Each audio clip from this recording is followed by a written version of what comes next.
Beautiful. I'll roll that. It's been a while. Oof. Yeah. Okay, well, I'm Corey. And I'm still Woody, I think. And I'm Corey's bump. And this is the ISOcast.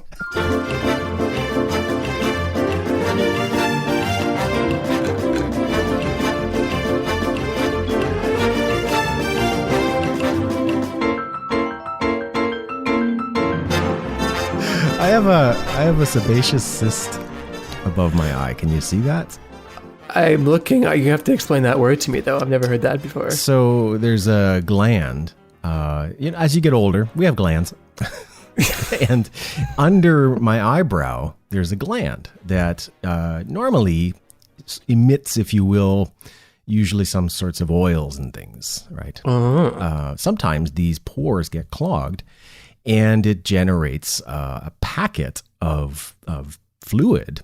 And in this case, it's called a sebaceous cyst. I've seen a packet. I've seen 3 doctors, 2 online, 1 in person, have another appointment on the 1st of December to determine whether or not I qualify for an unnecessary, but in my mind, if you look at the size of this thing, a necessary surgery, just a removal or an aspiration. Not like I have goals, but I need this sucked out, which is funny that aspiration kind of means the same thing, doesn't it? It's like a goal. Yeah. Like something you want to do. Or in this case, get removed. So I have a bump. Okay. I thought you were going to say it was a beer bump. That's what I thought you were going with that.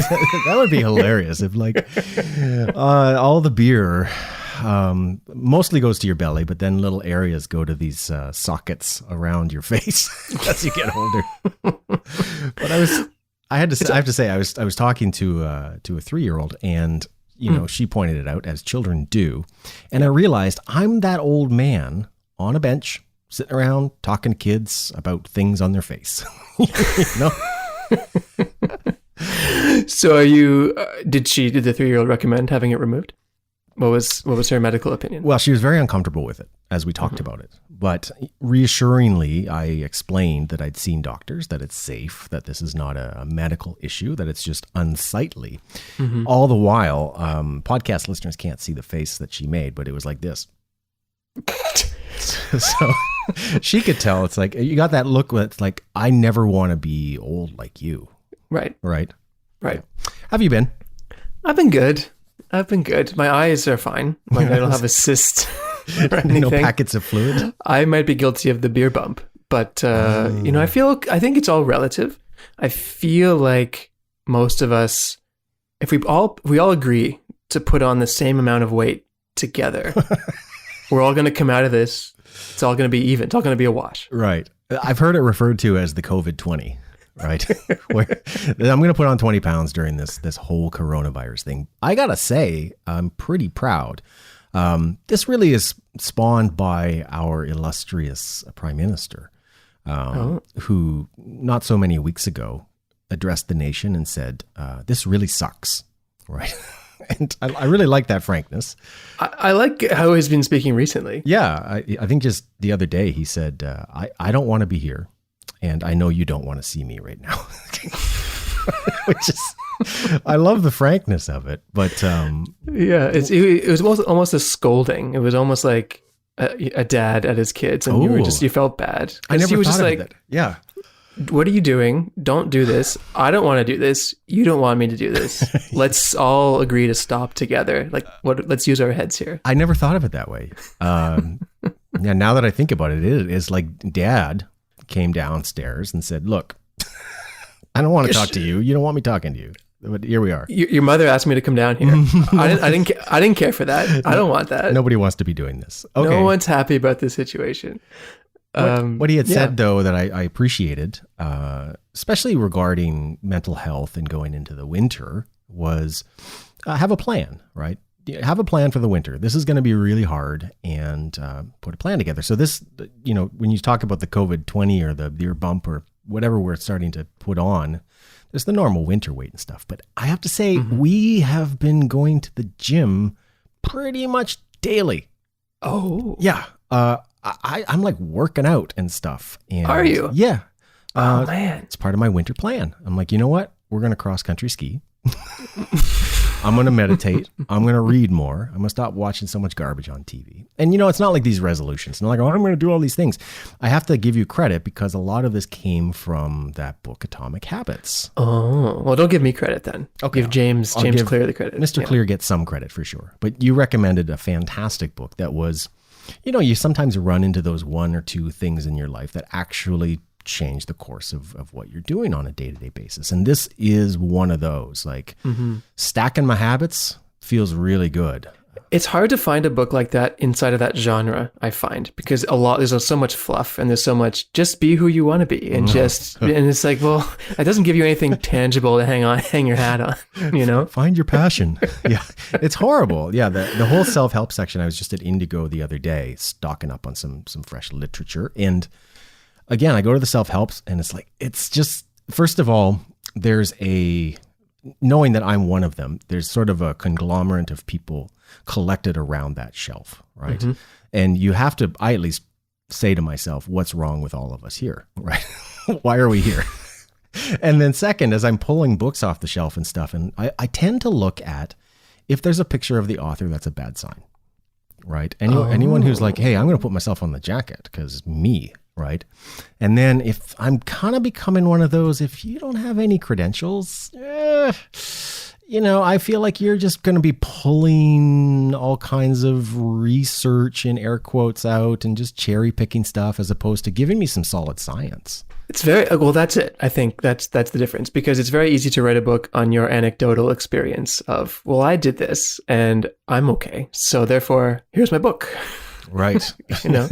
Versus maybe if I think about it for a minute, and what I did, would that actually work for other people? And I think that's why James's book works a lot, because there's something to do. There's steps involved. Do this and then do this and then do this, and be patient with it. And it's not just him he's talking about. He's got research to back up what he's saying. Yeah. And again, I think he has some, what I call practical hacks, right? Those things that actually help, if you want to develop a habit, make it easy, right? So I've got a workout outfit. I've got my shoes by the front door. I've got this time that I've carved out of my calendar every day. It doesn't matter what time I do it, but I've got 2 hours that I'm going to go do it, right? And then the second was just showing up. Right. It's like, even if you feel like I do not want to do this and I go down there, you've already kind of, I'm dressed, I'm standing here. So it's kind of dopey for me to turn around and go back. I might as well just hit the rowing machine for a bit. Can't go to Indigo in your running gear. So might as well go for a run. Might as well go for a run. Yeah. Mm-hmm. So, building those little things in have helped tremendously. And it just, again, harkens back to this having a plan for the winter, because we know this is going to be a tough one. Really tough. I mean, you said winter's tough always, and that's true. And I don't know. I mean, you're in Quebec, which is usually colder than here, but I'm looking out my window right now, and the snow is falling. Yeah, we're gonna get that soon. Yeah. Yep. And it's dark, right? This, we all have the daylight saving time. Daylight saving just is one saving. Is it daylight saving, or where does the S go? No, it's daylight saving times. Those are the times that we're in. Is it a possessive? The daylight saving? Yeah. Is it no? But nothing's saving. It's just dark. I don't know why they call it that. It gets darker. It's brutal at 4:30. Like I've got the solar watch face, and it's so like only a little slice of the pie is what we call day right now. So you even the apps are sad. You compound all of these things with. What are we going to do? Like, we should say, by the way, to the listeners that this is a you and me show, if you haven't been able to tell already, because our next guest is at home with COVID-19. Oh, no. Yeah. So her husband got it and brought it home, and now she has it, and now they're home with COVID-19. So we're going to postpone that particular conversation until we wish them well and they get better. Goodness. Okay. Yes. Well, geez, best wishes to her. It's real. I mean, this is the first time on the ISOcast that we have to postpone a guest because they have the coronavirus. It is. Here we are. Mean, we've talked about, by the way, my partner reminded me because we did the episode where I talked about my experience getting tested for it. Yeah. And I don't know if I ever clarified negative. Oh. So I assume so. Thanks for the follow-up.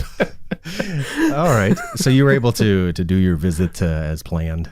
As planned, everything went fine, and yeah, I mean, my partner's still getting tested, once a week or every 10 days or so, and so far so good, knock on wood. But it weighs on you, and every time you sneeze, every time you cough, you think, what could that be? And yeah, but so far the testing's come back and it's all been good. But it is real, and people, I don't know, these people like to ask, do you ever know anyone who's had COVID and whatever? And I don't need to know that it's real, first of all, and two, and you think that's like the impetus for the question is like, do you think it's real? Because you don't know. There's just these numbers of things, and B, yes, and especially now is the answer too. Sure.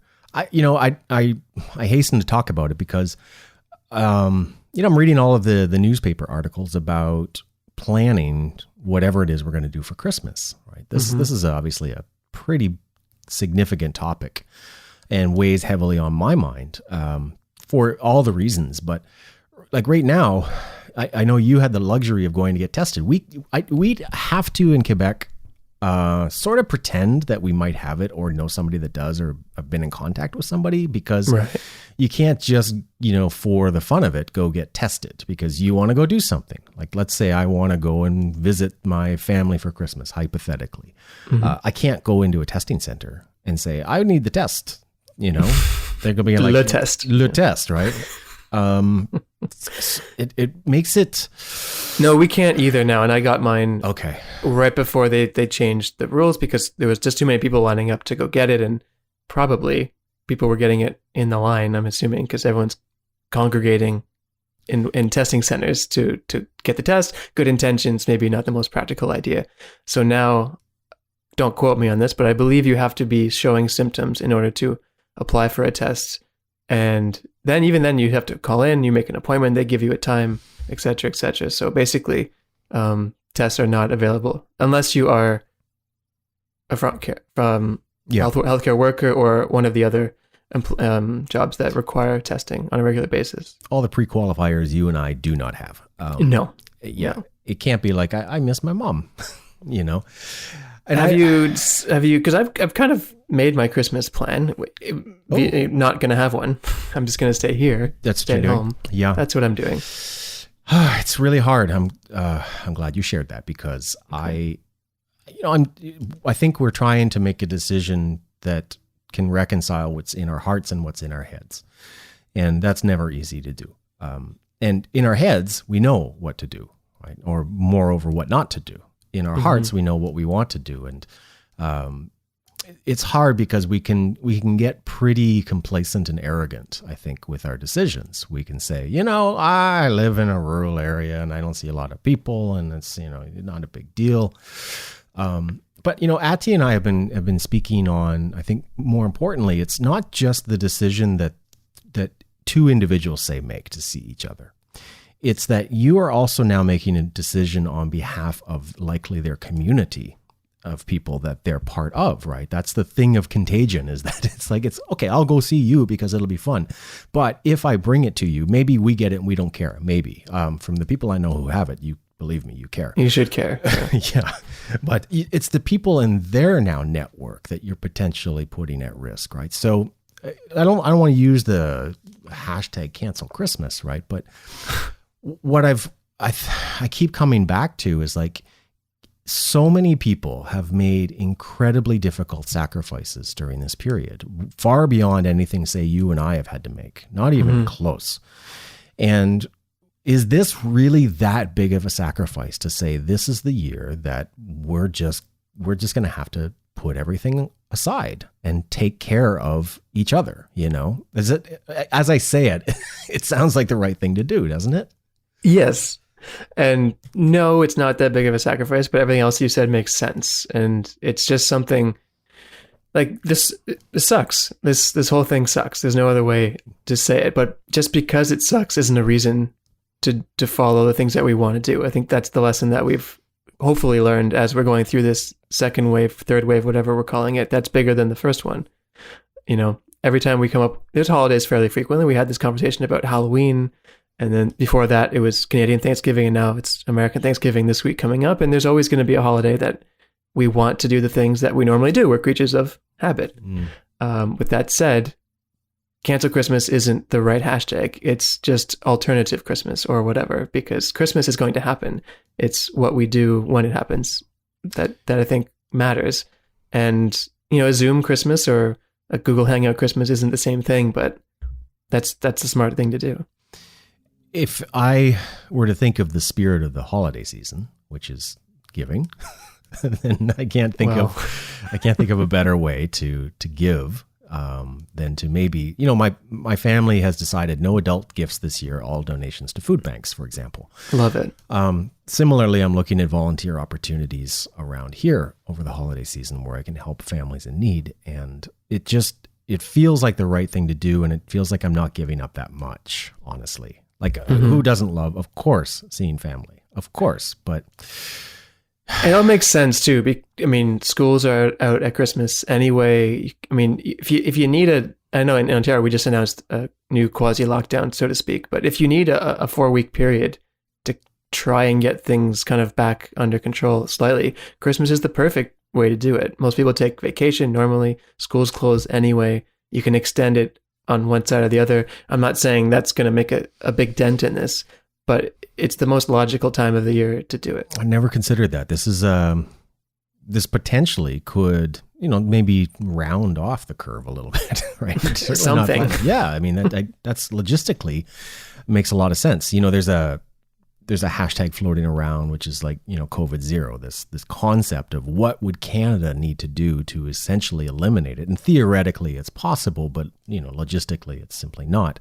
Right. But a lot of the spirit of what that is, I think is valuable because it means saying what level of sacrifice could we nationwide make for the short term? And potentially that could be done over Christmas. But again, the PR firm is way behind on this one. Way behind. I was just going to say, we're going back to the PR firm again. And it's just, but again, COVID fatigue, and I get it. We've been doing this since March, and how many more of these things do we need to miss? And I get it. There's a very human element to this. Yeah. But you gotta hang in. You gotta stay in the boat because it is what it is. I hate that phrase, but human nature is to want to control your environment, and we can't in this case. And yeah, if I decide to go to see my parents for Christmas, is that a big risk? No, if I'm talking about myself as one individual. But if every individual makes the same decision, and that's the problem, that's what we're seeing in terms of stores closing or being forced to close in transit. It's not about one or two people making a decision. It's about the group as a whole making a decision. And that's the hard part. Yep. One of the things I at least appreciate in the messaging from the federal government is we're in the middle now, right? It's not like we're almost at the end because there's maybe a vaccine available, maybe at some point next year. Mm-hmm. They're very realistically saying this is the hump now. This is the middle of it. By this time next year, potentially most Canadians might have been vaccinated, right? But again, not saying that it's like just because someone has a vaccine doesn't mean that we all just run back out into concerts and stuff. It just can't be. It's going to be a slow integration. And that vaccine, the news is great. Like there's no other way around it. It's a promising piece of information, but it's not as if, come January 1st, this all goes away either. There are lots of questions and lots of trials still to be done and lots of more evidence that most people would need before they would take it, I'm sure. Yeah. They haven't, as far as I know, haven't tried it on kids. They haven't tried it on the elderly. So if this works, this might be the greatest scientific innovation in the history of time, because vaccines are not made in 8 months. They're made over 10 or 20 years to work the way that they are designed to work. We don't have polio anymore, but the polio vaccine took decades. Mm-hmm. If this actually turns out to work even half of what they're saying, I don't think there's an argument.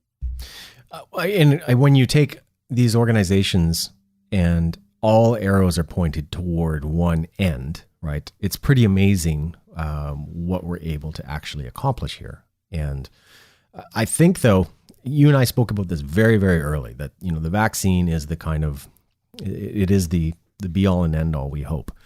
But you and I are probably not going to jump in line first to get that, right? No. And fortunately, I guess, we're not going to be allowed to anyway. Right. So there's going to be, likely, I think best estimations is you and I get the shot in the arm or two, whatever the case may be, this time next year. Is it going to be in the arm? Is that for sure? No, it's probably going to be in the butt. It's probably going to be in the butt. I don't know, man. Everyone's choosing sides too if they want their Pfizer or their Moderna and stuff. And I'm like, oh, I don't know, man. It's a little. Does it really matter? Yeah. No. I mean, here in Quebec, one of them you probably don't need to store at 70 below because it already is. Dum. Yeah, I don't think most people care which company it comes from. I don't know anything about. I've heard of those companies, before 2 weeks ago, but I don't know anything about either of them. So, I think for me it doesn't matter. I'm not going to be the first one in line, like you said. I'm not going to be allowed to be the first one in line either. But again, this is also not short term. It's short term in terms of the realm of how vaccines are created, but this is going to be probably another 6 months at minimum just to get the people who need it. If you work in a hospital, you're a doctor, a nurse, etc., PSW. And then if you're older, if you have diabetes or any of these illnesses that have shown to make you more susceptible, and then Uncle Corey and Woody, maybe for Christmas next year, might be able to get in the line. And it's my understanding that there's no real knowledge of how asymptomatic carriers might still be an issue, even if you've been inoculated, right? So you could be vaccinated, and it means you don't get sick, perhaps, but it doesn't necessarily mean that you're not a carrier, right? So true. This is a real big global effort, and I think one of the things, at least that I like in the COVID zero hashtag idea, is the idea of keeping territories and borders really, really tightly locked down. Right. They look at Atlantic Canada and how well that worked for them because one, nobody wants to go there. Sorry. And two, they just didn't let anybody in. Right. So that's really how they contained it. And that's, I think, one of the considerations for us in the new years. I mean, America's never really going to open to us. It's just not. We can extend till December 21st all we want. I mean, they're just going to keep pushing that until. It's like the 2-week quarantine in March, where everyone knew it wasn't going to be 2 weeks, but the PR firm said 2 weeks. Every 2 weeks, they said another 2 weeks, another 2 weeks. It's just a way to kind of make it more palatable. Yep. But we know I'm not going to the US. Could be years. I mean, and that's a whole other thing with the mindset behind vaccines down there. I mean, my goodness, not going to get into that kettle of fish, but just because there is one doesn't mean it's going to be taken. So. No. Yeah. So you don't have a bump, but do you have a plan? Not really. I mean, probably just gonna keep doing what I've been doing.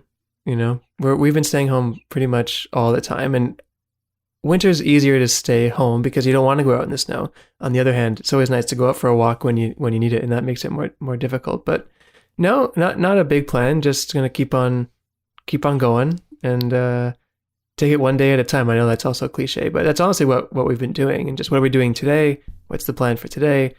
When you get to the evening, what we want to do tomorrow, and not really trying to think about too much of the long term. And that's been working so far, but like everybody else, I have good days and bad days where it kind of gets a bit overwhelming and you get the COVID fatigue and all that kind of stuff. But I have been exercising as well, actually, not going anywhere, but just here in the basement, doing some at-home workouts. And that, it's not rocket science. That helps. Mental health, physical health.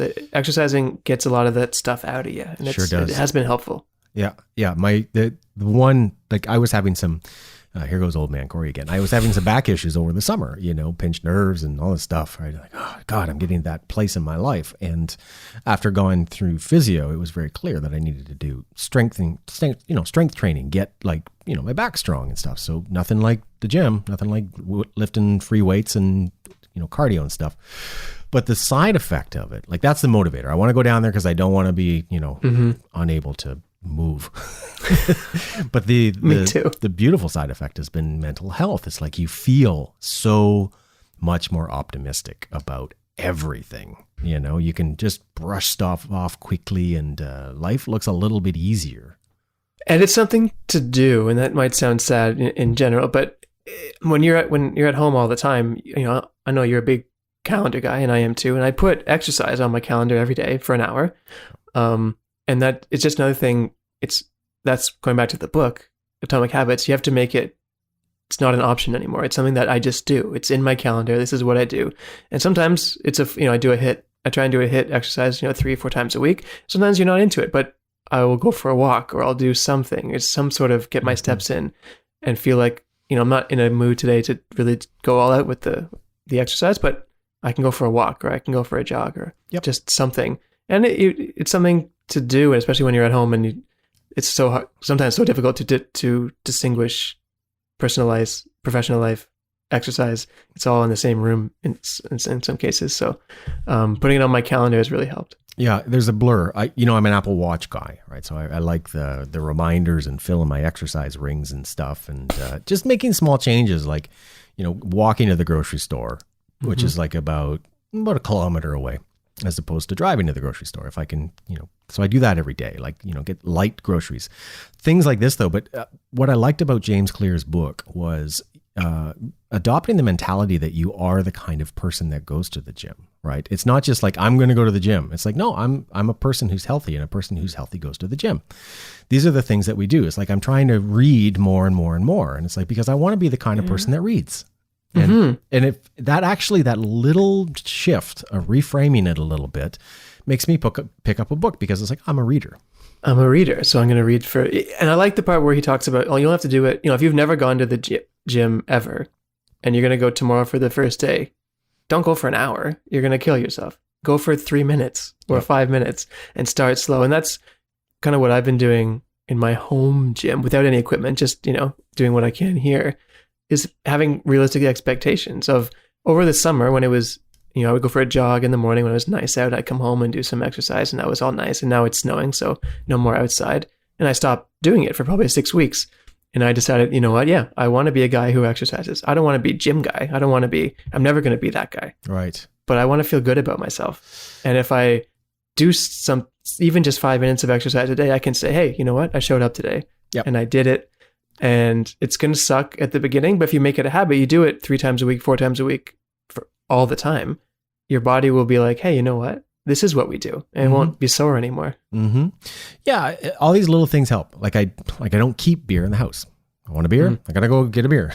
It's like, and I'm not saying I won't ever have beer. I'm just not going to make it easy. Right? So these bad habits, and that's the other thing the book really addresses, is like, make them difficult.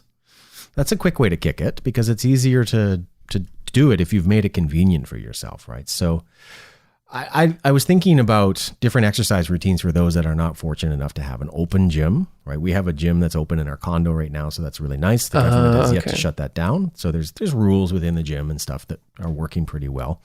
But I was thinking about a guy, Kevin Walton, way back when we lived in Costa Rica. He was a teacher. He was a former military guy. He lived with me for about maybe a month or so. Really, really sweet guy. He looked like he was carved out of wood. Right. He was unbelievably fit. And I never saw him go to the gym once. But what he had was a broomstick. That was it. All of his exercises was like 20 minutes a day. He was doing these different things with a broomstick. And then, every now and then he'd go for like a run for like 6 miles or something. And that was it. That was his whole routine. I think that's the big myth about exercise. And I'm certainly not an expert on the science of exercise. But you don't need to go to the gym for 2 hours every day. You shouldn't. If you do 20 to 30 minutes effective something, but you have to do it every day. I think that you got to show up every single day. And otherwise, you're just checking the boxes. Oh, I did that 2 hours today. Good for me. Well, not really, because if you don't do it again tomorrow, what's the point? I'm going to go back to James Clear again. The other, you don't see that. You don't see the effect of these atomic habits for a long period of time, right? So it's very discouraging. I remember all the times that I was like, I'm going to be a gym guy, and I'd go to the gym, and after like 2-3 weeks, it's like, I don't see any difference at all. And it was just like, what's the point? You won't. But now after about a month and a half of going to the gym, sometimes I'm like, getting out of the shower, I'm like, oh, hello. Hello. You look different today. What's that? Maybe you want to get back in the shower. I don't know. Like there's now a measurable psychological effect, but yes. And I think that's important, especially for a plan going into the winter here, is the psychology obviously is more so than anything else. I mean, there's lots of other factors, but psychology is probably mental health is number one, and doing things that make you like yourself and happy with yourself. And that might not be exercise for everybody, but I think just exercising not for your physical result, but just for me, mental, it makes me, it gets my stress out, makes me feel good. It makes me feel like I've accomplished something I wanted to do today. But it also have it stacking. It goes in conjunction. You can't just exercise. You got to have a diet that reflects that. So I'm going to exercise for 30 minutes, then down a 6-pack of beer right after. It doesn't really, is not conducive to the shower image we want to project. No. I was once visiting a client with a producer back in the the before times when we could do stuff like that. And we walked out of this pitch meeting and we were standing on the street and the producer really wanted the show. And I said to the producer, you need to strive to detach yourself from outcome. And that sounded really great at the time because that's what I do. I say things that sound really nice, but that doesn't necessarily mean that I apply any of them. But it's only recently that in this exercise regimen and eating better and all this fun stuff, is that I'm detaching myself from the goal of it. It's not like I want to be fit one day. Mm-hmm. And again, the book addresses that. It's like, it's really about, I am a fit person, right? It's not like one day, ta-da, I'm fit, so I could stop going to the gym now, right? Right. Because as you get older, it goes away fast. Holy cow. Yeah. It's you put in all that work. And it's like my Spanish now, it sucks. And I'm really mad at myself because I put on all those years of getting good at it or sort of good at it. And now it's just like, man, really? It's all gone. I'm going to butcher the phrase, but it's something to the effect of every day that you're out of playing tennis, it takes 4 to get back in, right? So I wish you used pickleball there, but okay. I get the analogy. Yeah. Yeah. Okay. Are we done? I guess. All right. I'm Corey. And I'm Woody. And I'm Corey's bump. This was the ISOcast.